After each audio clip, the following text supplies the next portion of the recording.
Hi everybody, thanks for clicking TreatsTV. I have to apologize because as you may hear, I have a cold. It's probably from sleeping under the air.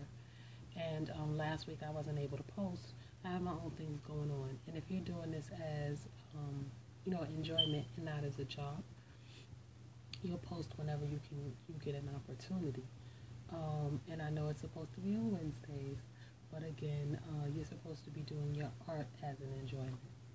So, share, like, repost, subscribe to TTWC with Chan. Two topics today, and these are doozies. And normally I would give you the amped version, but again, I'm a little under the weather, so just go with me and bear with me for it. So, forever a bastard, which is a little crazy, and what you eat don't make me sugar honey iced tea. So Abraham has two sons, right? He has a wife named Sarah, and Sarah apparently at some point can't possibly have children. So Abraham and Sarah decide to have use a surrogate, and she was an Egyptian young bondwoman, which in today's terms is called a slave. So Abraham gets the Egyptian, her name is Hagar, gets the Egyptian pregnant, and she has a son, which is Abraham's first son, named Ishmael. Ishmael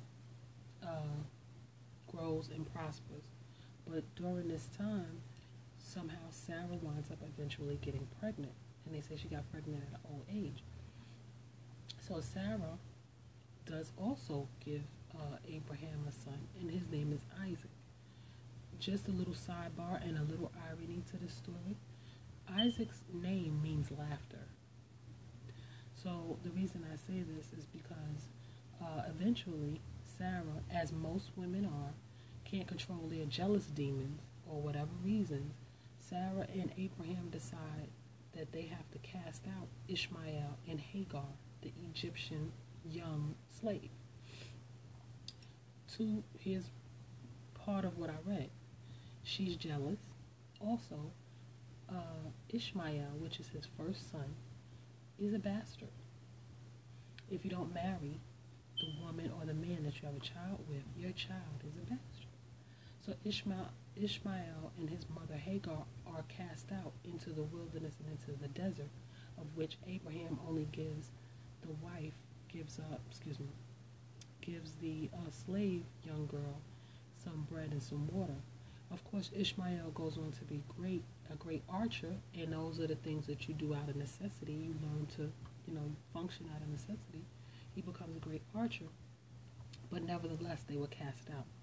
And here's where, and then Isaac goes on, Ishmael goes on to have 12 sons, and they say that later on, Abraham goes and he does bond with Ishmael and Hagar, and he allots them lands and things of that sort, and Ishmael goes on to be great regardless. But he gives, as he should, Sarah and Isaac also lands. They get first priority, let's not forget. He gives Sarah, and Isaac's land, and Isaac also gives him some sons. God tells him that he's going to be bountiful in children and offspring. So, with this, here's what comes from that. This is what I took from that. First of all, our holy war, and this is another sidebar, our holy war, their holy war, and they say it's not a holy war, but it has all the markings and characteristics, of a holy war. You have to realize that goes all the way back to biblical times. That's a problem. Because once you read on the Wailing Wall, Palestine, Abraham, Isaac, and Ishmael, you start to go, oh, okay, this is not going to be resolved.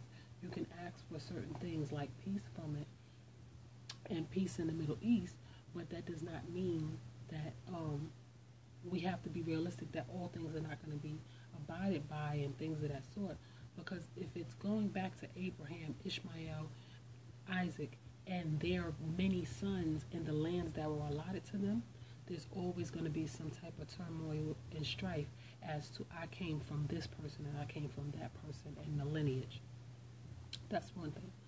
Now, as far as the bastard thing, I use that because everyone is always referring to the Bible and everyone wants to live by it by certain means, or they judge standards, or the laws are also, regardless of what we feel, made off of it. Abraham is said to be a respected man across nations and religions. Abraham transcends. If you read anywhere, Abraham's in the Quran, he's in Judaism, he's in Christianity, so forth. So with that, that means that his word is law. Abraham went with his wife. His wife, a wife and a husband, or two people who are married, have a bond that can't be broken. It will be eventually by those two, let's say, but it can't be broken by outside forces because you go with your mate. His wife said, cast out your bastard son and the wife, and that is what, what had to be done. So that's one reason I feel strongly about the bastard situation as far as when people, use the term. That's one. Secondly, as a community or people in general, mistresses always fall to the wayside because men normally go with their wives, regardless whether they want to be with them or not. The mistress has no say. And remember that as a mistress woman, when he gets hurt and you go to the hospital, she can make sure you never get to see him. That's a whole nother issue. Secondly, if he has a child out of wedlock, the child has no say as far as anything because it is always and forever will be the bastard child. Might not like my reasoning, but I made sure I went to some place that was concrete so that when y'all get ready to come at me, it is there on paper. And I personally feel strongly about all of that, the bastard children, let's just say, and how people use the term and whatever. But being that it was a topic, I said, let me have some concrete foundation and not necessarily just my opinion. I didn't want to give y'all my opinion about that. And so now, as far as this, what you eat don't make me stinky. That is another thing that I can find two ways, and this is just going to be on the strength of opinion. It's two siblings in one house. One chooses to have 5 children, one chooses to have 1. Now, they both came from the same household, but they have 2 different reasons. It might be conducive for me, but it ain't conducive for you. They came from the same thing, but what you eat don't make me whatever. I can deal with 5. You don't have the patience. You should have never had the 1. What you eat don't make me stinky. Other instances, I came up, as I always tell you, if this is your first time clicking, I'm from New York. So I always heard family and people from urban communities say they drive in a Hummer, but they live in the projects. This is no slight to anyone who lives in any type of environment. I'm telling you how the perceptions are and what this relates to. How you eat don't make me whatever. Now, you might be comfortable with that.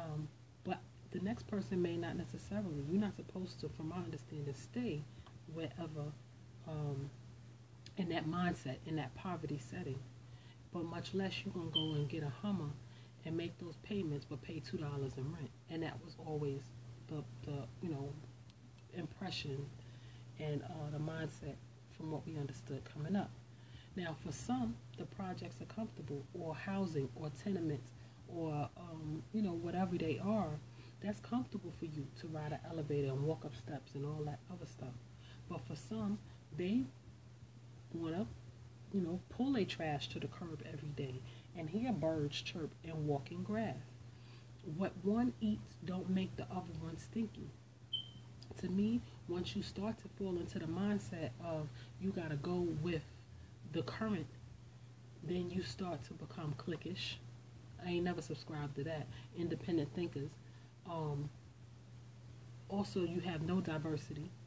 You have no change in environments, no change in community. And you will forever be, and I'm going to let y'all know this right now. Now, this is definitely a strong opinion, and I stand by this. You will forever be behind.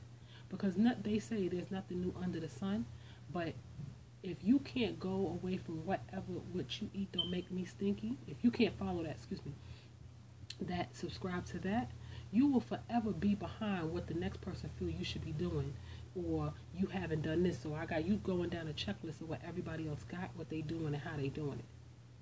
So all the independent thinkers, how you doing? Stand up. What they eat don't make you stinky. And that, my people, as quick as I could get it, is our 2 topics for the week. Tell me what else y'all want to talk about. I'll try to make sure I get some fact base, because I don't like when I give opinions and y'all come from my neck. But until next week, I'm going to try to get better. I'll try to post on Wednesday, y'all. See you next week.